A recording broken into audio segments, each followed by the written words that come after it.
तो कल देश ने एक बलात्कारी बाबा राम रहीम के समर्थन में शहरों को जलते हुए देखा। हिंसा में मरने वालों की संख्या 33 पर पहुंच गई है और इससे सरकार और देश की बड़ी फजीहत हुई है। हालात पर 2 दिन से नजरें गड़ाए बैठी केंद्र राज्य सरकारें कहीं नजर ही नहीं आई। आखिर ऐसा क्यों हुआ? क्यों बाबा के समर्थकों को राज्य को चुनौती देने के लिए इकट्ठा होने दिया गया? क्यों बाबा राम रहीम को एक सुपर वीआईपी की तरह भाव दिया गया? यह सब ऐसे ही नहीं होता है। दरअसल इसी बलात्कारी बाबा के चरणों में गिरकर हरियाणा में बीजेपी की सरकार बनी थी और जिन नेताओं ने बाबा की चरण वंदना कर वोटों की सत्ता पाई, वो अब कहीं नजर नहीं आ रहे हैं। वोटर मरा, नेता कड़ी निंदा कर रहे हैं और इसीलिए हम कह रहे हैं सत्ता के लिए देश का सच्चा सौदा कर दिया सियासत ने। और इसी पर यह खास रिपोर्ट देखिए आप एबीपी न्यूज की।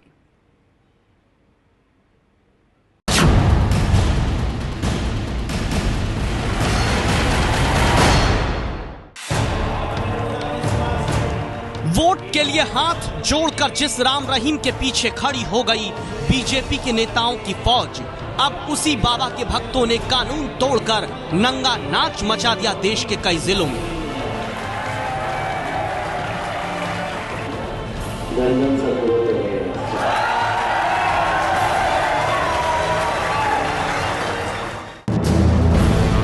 बाबा के आगे हाथ जोड़कर झुकी रहती थी हरियाणा की सरकार। देख लीजिए हरियाणा के शिक्षा मंत्री रामविलास शर्मा को मंत्री पैरों में गिर पड़ते थे। अब उन्हीं बाबा के भक्तों ने पैरों में गिरी सरकार के कारण रौंद दिया है कानून व्यवस्था।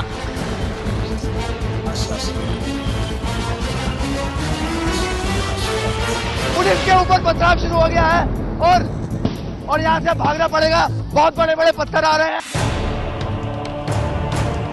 वोट बैंक के लिए जिस मुख्यमंत्री ने जनता के प्रति अपनी जवाबदेही पर झाड़ू लगाकर साथ दे दिया हो सत्ता दिलाने वाले बाबा का, वही बाबा जब बलात्कार का दोषी साबित हुआ तो भक्तों के जरिए पूरे सिस्टम के लिए भस्मासुर बन गया। जल उठा पंचकूला। आप ये तस्वीरें देख रहे हैं, मीडिया की गाड़ियां तोड़कर आग लगा दी गई है इनको। जिस बाबा के डेरे की धरती पर पहुंचकर खुद को धन्य मानने लगते हो प्रधानमंत्री, उन्हीं की पार्टी के राज में बाबा के भक्तों ने फूंक दिया जनता की सरकार के प्रति उम्मीदों को।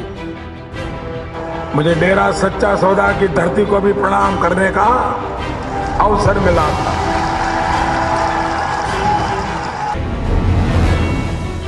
तो क्यों ना कहा जाए कि हरियाणा के पंचकूला से दिल्ली तक, पंचकूला से पंजाब तक धधक रही इस आग के पीछे सिर्फ बलात्कार के दोषी बाबा राम रहीम के गुंडे भक्त नहीं, बल्कि वो हरियाणा की खटारा सरकार है जिसने बाबा के चरणों में गिरवी रख दिया था जनता के प्रति अपनी जिम्मेदारियों को, अपनी जवाबदेही को।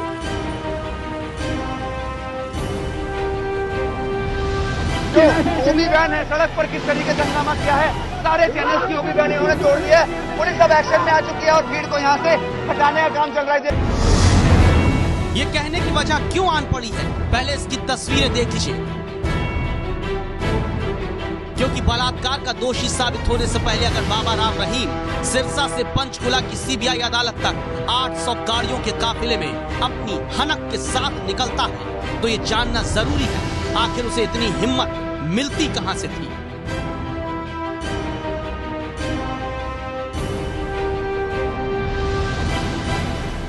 यहीं से पिछले 2 दिन से आप कवरेज देख रहे थे।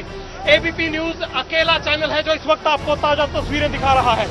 ये देखिए, अकेला टीवी चैनल इस जगह पर मौजूद है जो आपको ये तस्वीरें दिखा रहा है कि कैसे हुई है आगजनी। देखिए पंचकूला में दूर तक आसमान में उठता धुआं, हर तरफ धुआं ही धुआं है। इसका जिम्मेदार कौन है? इसका जिम्मेदार सरकार है, क्योंकि धारा 144 लगे होने के बावजूद यहाँ तक हजारों लोग आने दिए गए। धारा 144 का क्या मतलब होता है? जिस चीज की हाईकोर्ट ने आशंका जताई थी आखिरकार वही हो रहा है। और ये देखिए पूरा पंचकूला जल रहा है। आसमान देखिए, आसमान काला हो गया है। दोपहर 3 बजे अदालत से बाबा राम रहीम बलात्कार का दोषी साबित होता है और उसी बलात्कारी बाबा राम रहीम को भगवान मानने वाले भक्तों ने 1 घंटे के भीतर देश की राजधानी दिल्ली से हरियाणा तक और पंजाब तक आग लगाने का खौफनाक खेल शुरू कर दिया। तो क्यों ना कहा जाए कि हरियाणा की खट्टर सरकार ने ही एक बलात्कारी बाबा को इतना बड़ा बना दिया कि वो खुद को कानून व्यवस्था से ऊपर समझने लगा। क्यों ना ये माना जाए कि ये बीमारी देश की राजनीति की है, जो बाबाओं के भरोसे सत्ता पाकर जनता के प्रति अपनी जिम्मेदारियों का सौदा करती है। वरना पंचकुला में जो आग अब लगी दिख रही है, इसे लगने देने, इसे भड़कने देने, इसमें वोट बैंक के लिए पेट्रोल डालने की जिम्मेदारी सीधे खट्टर सरकार की, जिसकी गवाही देती हैं पंचकुला की ये तस्वीरें। ये देखिए उस साइड महिलाएं भी जमा है। ये देखिए वाहनों को आग लगाई गई है, वाहनों को आग लगाई गई है, वाहनों को आग लगाई गई है। और वो देखिए डेरा समर्थक महिलाएं मुंह बांध कर लड़ रही हैं, पत्थर मार रही हैं पुलिस पर।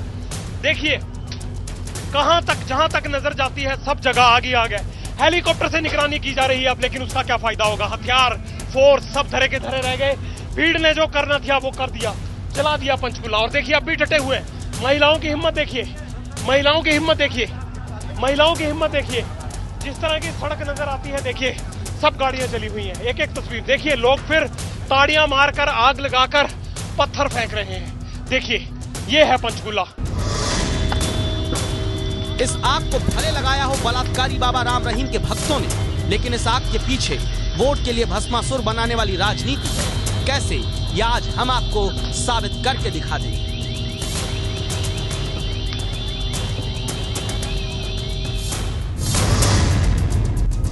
सबसे पहले इनसे मिल लीजिए। ये हैं रामविलास शर्मा, हरियाणा के शिक्षा मंत्री हैं।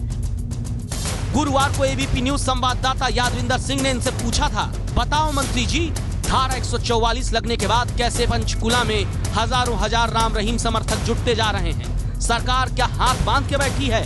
गुरुवार का इनका जवाब सुन लीजिएगा, आपका गुस्से से खून खौल उठेगा। 144 लगी है, हमने एक प्रिकॉशनरी मेजर लिया है, परंतु धारा 144 श्रद्धा के ऊपर नहीं लगी है। और मैं ये उम्मीद करता हूँ, डेरा प्रेमी स्वभाव से अनुशासन प्रिय लोग हैं और कल सब कुछ शांतिपूर्ण हो। शंकर की कृपा से कल सब कुछ शांति प्रिय तरीके से हो। एक बलात्कारी बाबा के प्रति खटारा मंत्री की श्रद्धा ने ही अब देख लीजिए क्या हाल कर दिया है शहर का। क्या शिक्षा मंत्री रामविलास शर्मा ये जवाब देंगे कि क्या ये श्रद्धा है, जिस श्रद्धा को वो कह रहे थे कि इन पर धारा 144 लागू नहीं होती है? तो रामविलास जी अगर आप देख रहे हो तो देख लीजिए, ये श्रद्धा है जिसके कारण आपकी धारा 144 तहस नहस होकर पंचकुला को जलाकर चली गई। रामविलास शर्मा जैसे मंत्रियों ने क्यों दर्जनों लोगों की जान का सौदा हरियाणा में कर डाला, इसकी वजह अब आपको दिखा देते हैं। 2 तस्वीरें देख लीजिए, सारी कहानी समझ में आ जाएगी। समझ में आ जाएगा क्यों बाबा के समर्थकों को आग लगाने की, कानून को रौंद कर नंगा नाच करने की छूट दी गई थी हरियाणा में। क्योंकि हरियाणा सरकार तो उसी बलात्कारी बाबा के चरणों में इतना झुक जाती थी कि जनता के प्रति अपनी जिम्मेदारियों की रीढ़ की हड्डी तोड़ चुकी थी। रामविलास शर्मा इसीलिए कह रहे थे कि श्रद्धा पर धारा 144 नहीं लगती, क्योंकि डेरा सच्चा सौदा के आगे हरियाणा सरकार ने घुटने टेक रखे। इस मंत्री को अब अपनी कुर्सी पर रहने का 1 मिनट का भी हक नहीं, क्योंकि रामविलास शर्मा जैसे लोगों ने बाबा के चरणों में गिरकर एक ऐसी भस्मासुरी स्थितियों को पैदा होने दिया जिसने 28 लोगों की जान ले ली।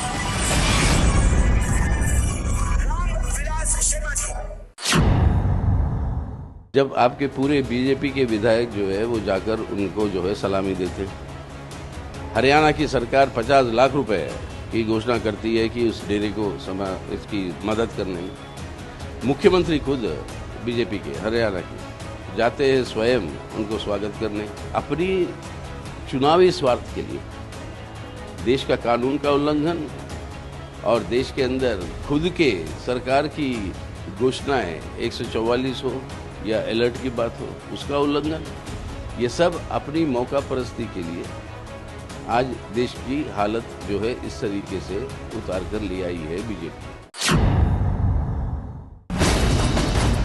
आप सोचेंगे कि बीजेपी का कौन सा चुनावी स्वार्थ आखिर बलात्कारी बाबा राम रहीम पूरा कर रहा था, तो इसका जवाब भी आज देखिए। ये तस्वीरें साल 2014 की हैं। हरियाणा विधानसभा चुनाव में जीत हासिल करने के बाद बीजेपी के हरियाणा में प्रभारी कैलाश विजयवर्गीय बाबा राम रहीम के दरबार में मत्था टेक कर निकल रहे थे। क्यों निकल रहे थे, खुद कैलाश विजयवर्गीय से सुनिए।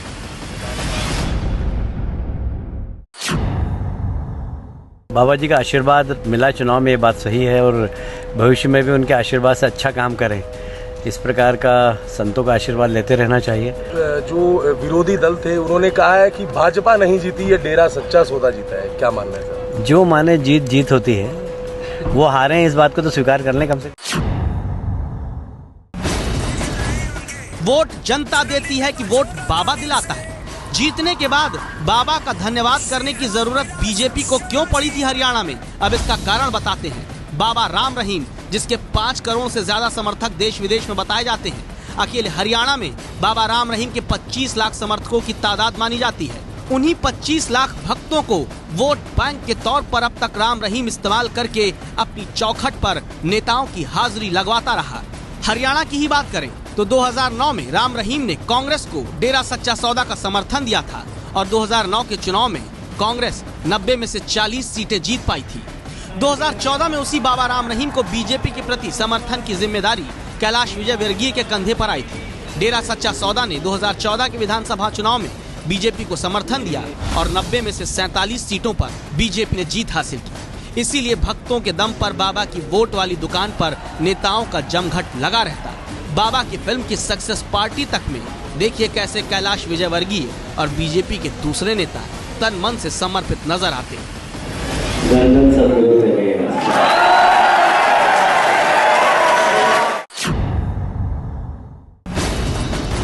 और अब भी यही हालात हैं।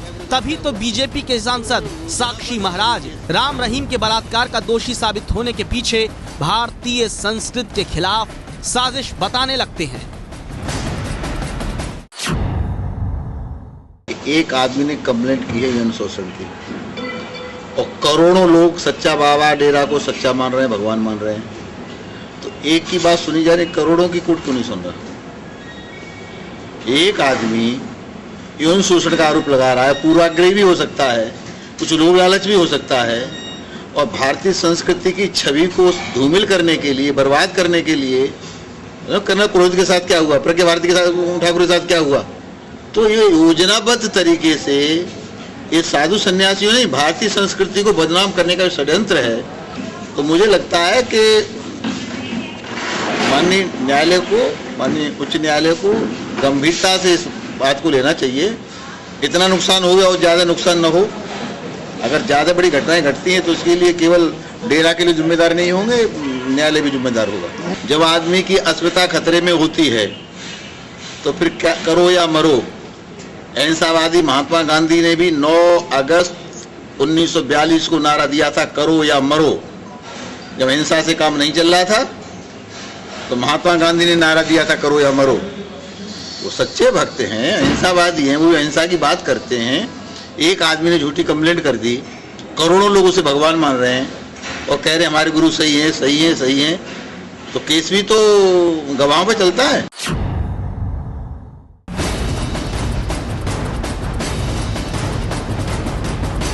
यही है भस्मासुर बनाने वाली वोट की राजनीति, जिसके कारण सिरसा से पंचकुला तक सेना को अब हालात संभालने के लिए फ्लैग मार्च करना पड़ा है।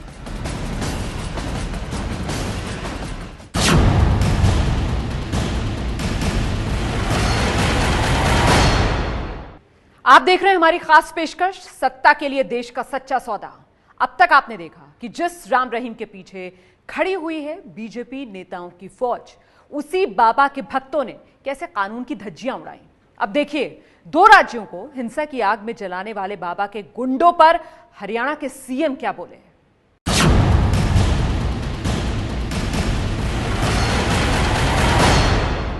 हरियाणा में जो हिंसा हुई, हरियाणा में जो मौतें हुई, हरियाणा में हालात बिगड़ने दिए गए, उसके लिए कैसे सिर्फ राजनीति जिम्मेदार है।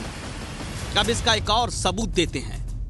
इनका नाम है अनिल जैन, हरियाणा में बीजेपी के प्रभारी हैं। सुबह ही इनके पास संवाददाता विकास भदौरिया पहुंचे थे। सीधे शब्दों में पूछा था, बताइए नेताजी, आप क्यों पंचकुला में धारा 144 के बावजूद बलात्कारी बाबा के हजारों हजार समर्थकों को जुटने दिया जा रहा है? क्या सरकार और प्रशासन सो रहे हैं? बीजेपी के प्रभारी अनिल जैन भक्त गिरी दिखाने लगे। पंचकुला में अपने लोग रहते हैं, बाबा के समर्थक पूरे हरियाणा में है, 2.5 करोड़ हरियाणा के पॉपुलेशन है, तो बाबा की समर्थक है, तो वो लोग जहाँ हैं वहाँ हैं। लोग एक दो दो करके लोग अगर आते हैं तो पूरे स्टेट को रोका नहीं जा सकता। समझ रहे हैं ना आप? यानी जिस बाबा ने वोट दिलाया था उसके भक्तों के आगे भी पूरी बीजेपी और सरकार झुकी हुई थी। भले बाबा के भक्तों पर खरोच ना आए, चाहे हरियाणा जल जाए। बाबा की चरण छूने वाली बीजेपी सरकार का एक मंत्री, बीजेपी का एक नेता देख ले, बलात्कारी बाबा के भक्तों ने उस गरीब जनता की दुकान भी जला दी है, जिसने किसी बाबा के कहने पर नहीं बल्कि सुशासन की उम्मीदों पर हरियाणा में खट्टर सरकार को वोट दिया था। पान का था, गरीब आदमी था जी। क्या तोड़ फोड़ कर दिया? आग लगा दिया सर। हम लोग रहते हैं, हम लोगों को पता था, लेकिन उनके आते हुए हम लोग आ नहीं सके ना। देखिए ये पैसे, इसकी जो मेहनत थी वो जल गए। ये उसका देन वापस बेगुनाहों को मरने दिया गया, गरीबों की दुकान जलने दी गई, आम आदमी की गाड़ियां फुकवा दी गईं, सब कुछ हुआ सिर्फ वोट की भस्मासुरी राजनीति के लिए। तभी तो बलात्कारी बाबा राम रहीम के साथ झाड़ू लगाने वाले मुख्यमंत्री मनोहर लाल खट्टर पंचकुला जलने के बाद पहुंचे तो उन्हें हवा तक नहीं थी। कितने लोगों की जान उनके राज में जा चुकी है। कितने लोग मारे गए हैं, कितने लोग घायल हैं, ऑफिशियल फिगर्स क्या है? अभी लेटेस्ट आईजी साहब है। इन मुख्यमंत्री मनोहर लाल खट्टर से भी पूछा गया कि बताओ सीएम साहब, क्यों बलात्कारी बाबा के भक्तों को तुम्हारी पुलिस धारा 144 लगने के बाद नहीं रोक पा रही थी? इनका जवाब सुनिएगा। बहुत बड़ा मॉब था और जब इस प्रकार सर ये मॉब पहुंचा कैसे पंचकुला? सवाल ये है सीधा धारा 144 लगी हुई थी, ये मॉब पहुंचा कैसे? हाईकोर्ट बार बार पूछ रहा था, पुलिस ने ढिलाई क्यों बरती? आपकी बात ठीक में मानते हुए भी, लेकिन जब इस प्रकार का जो विषय होता है, बहुत बड़ा एक विषय है देश में, उनके और प्रदेश में भी लाखों उनके जो अनुयायी हैं उनको हमने रोकने की बहुत कोशिश की। शिक्षा मंत्री कहते हैं श्रद्धा पर धारा 144 नहीं लग सकती थी। बीजेपी के हरियाणा प्रभारी कहते हैं भक्तों को रोका नहीं जा सकता, और मुख्यमंत्री कहते हैं भीड़ बहुत ज्यादा हो गई थी। ये सारा घालमेल गवाही देता है कि हरियाणा में बलात्कारी बाबा राम रहीम को छूट मिली हुई थी सत्ता के संरक्षण में अपनी बाबागिरी की हनक दिखाने की, भक्तों को आगे कर कानून व्यवस्था को चुनौती देने की। लेकिन क्यों, इसकी वजह बताती हैं समाजशास्त्री रंजना कुमारी और वरिष्ठ पत्रकार ओम थानवी। बाबा लोगों के पास जनसंपर्क है और साधन है, तो ये दोनों चीज़ें ही नेताओं को चाहिए। उनको वोट बैंक भी चाहिए और उनको पैसा भी चाहिए। तो इसलिए वो लोग चाहे बाबा कैसे भी हों, किसी भी तरह की एक्टिविटी में इन्वॉल्व हो, वो जाते हैं। एक प्रिटेंशन होता है, कोई वास्तविक संबंध नहीं है, ना कोई रिश्ता है, ना कोई आदर सम्मान है आपस में। सिर्फ एक समझौतावादी अप्रोच है कि आप गए और आपने उनका पैर छुआ और उनसे कुछ पैसे आपने झसे और उसके बाद कुछ उनके वोट का उन्होंने आपको वायदा किया और उसके बाद उनको पूरी छूट नेताओं की तरफ से और जो हमारी सरकार है उसकी तरफ से मिल जाती है कि वो जो मर्जी चाहे वहाँ करें, जितनी मर्जी ज़मीन कब्जा करें, जितनी मर्जी अत्याचार लोगों को करें, औरतों को रेप करें। अब ये जो ये घटना हुई है जिसकी वजह से ये जेल गया है बाबा, उसमें स्पष्ट रूप से ये बात आई है कि कितना बड़ा शोषण का अड्डा बन गया और नेताओं को देखते देखते ये सब कुछ हुआ है। बाबा राम रहीम को जब तक अदालत ने सजा न दे दी तब तक जो है उनके समर्थन में लोग बोलते रहे। वो लोग जो उनके पास में पंजाब चुनाव के दौरान गए थे उनका समर्थन प्राप्त करने के लिए, उनकी तस्वीरें भी आती रहीं और उनके ट्वीट्स भी, खासकर मुख्यमंत्री का खुद का ट्वीट जो है जिस तरीके से आया है उनका गुणगान करते हुए, तो उससे साफ जाहिर था कि उनको भी नहीं अंदाज़ा था कि अदालत जो है वो क्या फैसला सुनाएगी। तो जब तक फैसला नहीं हो जाता है तब तक उनको लगा कि हमारा फ़र्ज़ है कि हम उनका समर्थन करें। लेकिन कैसे करें? ऐसे कर सकते थे कि उन्होंने भीड़ जो है उमड़ने दी।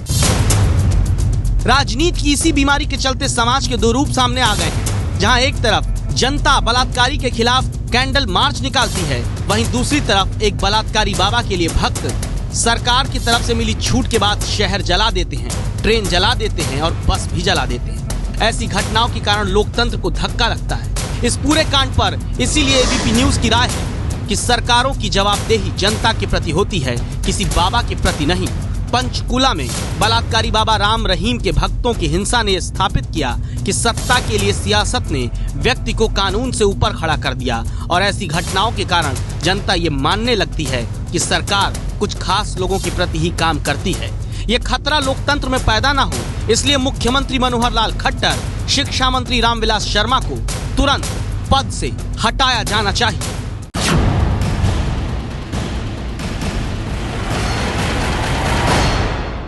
ये है एबीपी न्यूज, आपको रखे आगे।